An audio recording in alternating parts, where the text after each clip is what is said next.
அனைவருக்கும் வணக்கம். உபமன்யு சாட்டர்ஜி இந்தியாவில் மிக முக்கியமான ஒரு எழுத்தாளர்.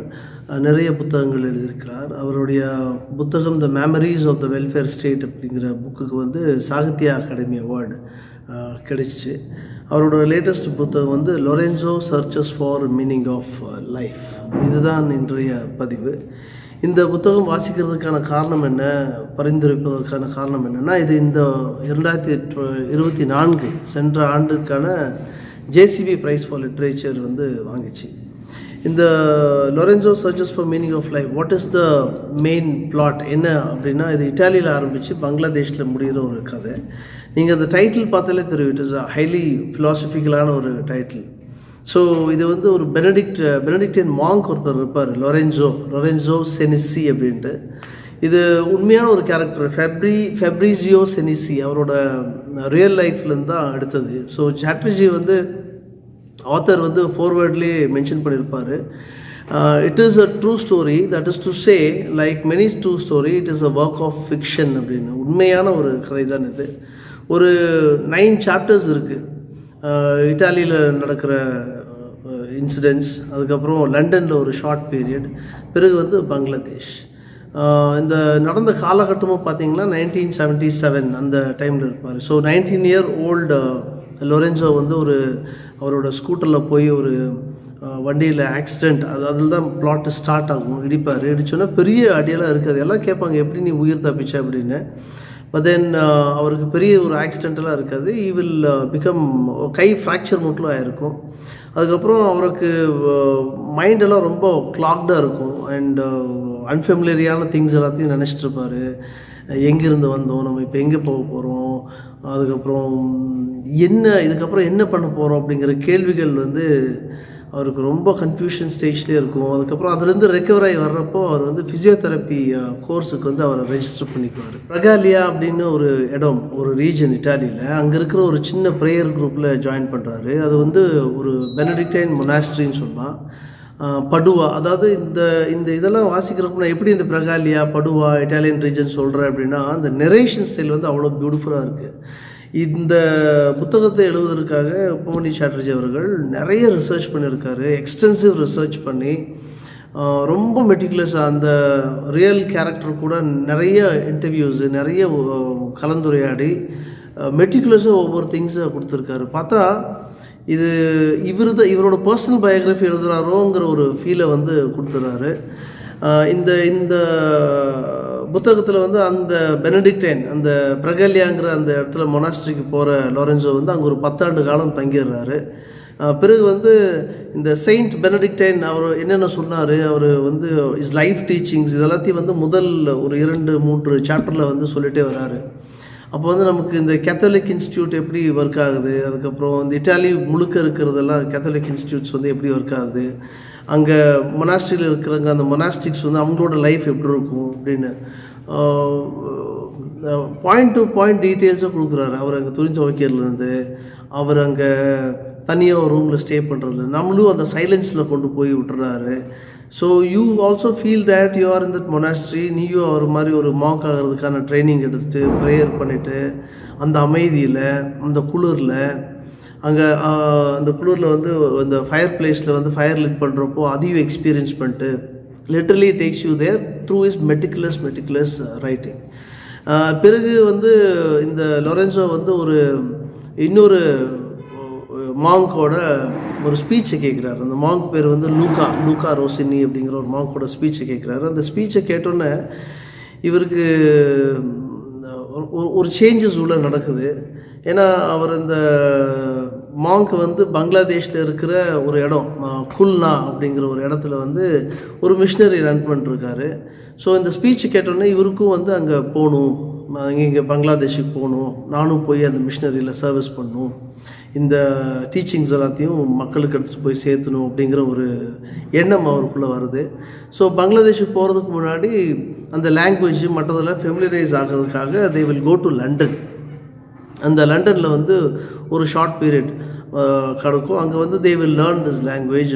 போனால் என்னென்ன மக்கள் எப்படி இருப்பாங்க, அந்த பேக்ரவுண்ட் ஸ்டடீஸ் எல்லாம் பண்ணுறதுக்காக தே கோ டு லண்டன்.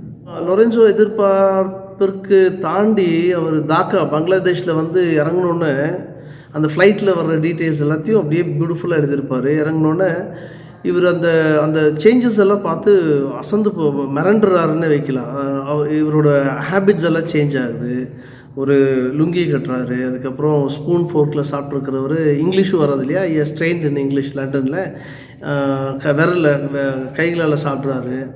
அதுக்கப்புறம் துணி வந்து பப்ளிக் பிளேஸில் பெண்களோட சேர்ந்து துணி துவைக்கிறாரு. அதுக்கப்புறம் அவரோட பார்ட்னரோடு சேர்ந்து பெங்காலி படிக்கிறார் லைப்ரரியில். அந்த இடம், அந்த மக்கள், அந்த கிளைமேட், அந்த அதுக்கெல்லாம் வந்து is trying to adjust himself. அங்கே அந்த தாக்கால் அங்கே இருக்கிற இடத்துல கொஞ்ச நாள் இருந்த பிறகு அங்கே பக்கத்தில் ஒரு 60 கிலோமீட்டர்ஸ் பக்கத்தில் இருக்கிற இன்னொரு ஆஷ்ரம் அங்கே போகிறார். அந்த இடம் பேர் வந்து ரிஷில்பி அப்படிங்கிற ஒரு ஆஷ்ரம். அங்கே வந்து ஒரு இட்டாலியனில் மிஷினரி கப்புள்ஸ் இருப்பாங்க. அவங்க அந்த ஆஷ்ரமத்தை ரன் பண்ணிருப்பாங்க. அங்கே போய் அதாவது சோஷியல் அப்லிஃப்ட்மெண்ட் ஆக்டிவிட்டீஸ் நிறைய பண்ணிருப்பாங்க. அங்கேயும் வந்து அவர் பார்த்துட்டு கம்யூனிட்டியோடு சேர்ந்து ஒர்க் பண்ணுறது ரொம்ப நல்லா இருக்கு அப்படின்ட்டு. இந்த புத்தகம் எப்படி ஆரம்பிக்குதுன்னா, இட்ஸ் ஹைலி ஸ்பிரிச்சுவலாக ஆரம்பிக்குது. அண்ட் அந்த ஸ்பிரிச்சுவல் மெசேஜை you want to take it to the people many miles அவே. அதனால தாக்காவுக்கு வராரு. இங்கே வந்தோடனே அந்த சோஷியல் அப்லிஃப்ட்மெண்ட்டுக்காக, கம்யூனிட்டி அப்லிஃப்ட்மெண்ட்டுக்காக ஒரு மிஷினரி இருக்குது, அங்கே இறங்கி ஒர்க் பண்ணும் அப்படின்னு நினைக்கிறாரு.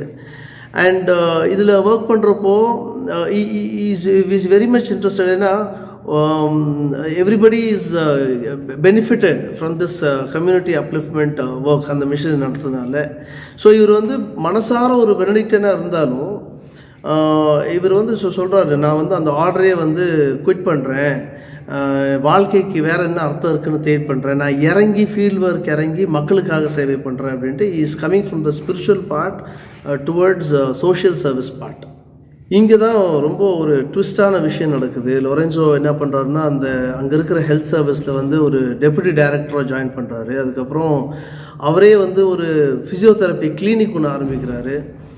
யார் இந்த டிசேபிள் பீப்புளுக்கு எல்லாத்துக்கும் சர்வீஸ் பண்ணலாம் அப்படின்னு. அது இல்லாமல் அங்கே இருக்கிற மக்களுக்கு ஹைஜீன், சானிடேஷன், ஃபிசிக்கல் வெல்பீயிங் பற்றியெல்லாம் வந்து நிறைய அவேர்னஸ் கொடுக்குறாரு. அதாவது காசு இல்லை, இத்தனை ஆண்டு காலம் எல்லாத்தையும் துறந்து இருந்த காசு எல்லாத்தையும் கொடுத்து ஒரு மாங்க் மாதிரி இருந்துட்டார். ஸோ இப்போ வந்து அந்த மக்கள்கிட்டலாம் பேசி அந்த சொசைட்டி அந்த காசெல்லாம் பார்க்குறப்போ there is so many of changes happening in to him. அவர் யூ கேன் ஃபீல் தட். இதில் தான் இன்னொரு சுவாரஸ்யமான விஷயம் என்னென்னா, தீப்தி அப்படின்ட்டு அங்கே ஒரு எக்ஸ் நன் ஒருத்தர் இருப்பாங்க. அவங்க மேலே ஒரு காதல் வருது. இவர் வந்து அந்த நன்னை வந்து கல்யாணம் பண்ணவும் செய்கிறாரு.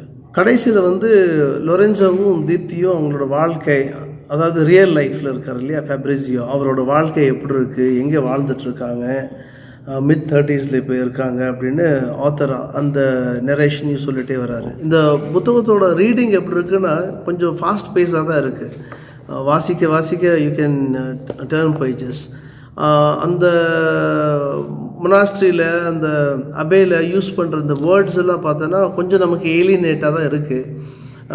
அது வந்து அந்த ஆத்தரோட ரிசர்ச் காமிக்குது, அவ்வளோ இன்டென்ஸாக ரிசர்ச் பண்ணி எழுதியிருக்காருன்னு.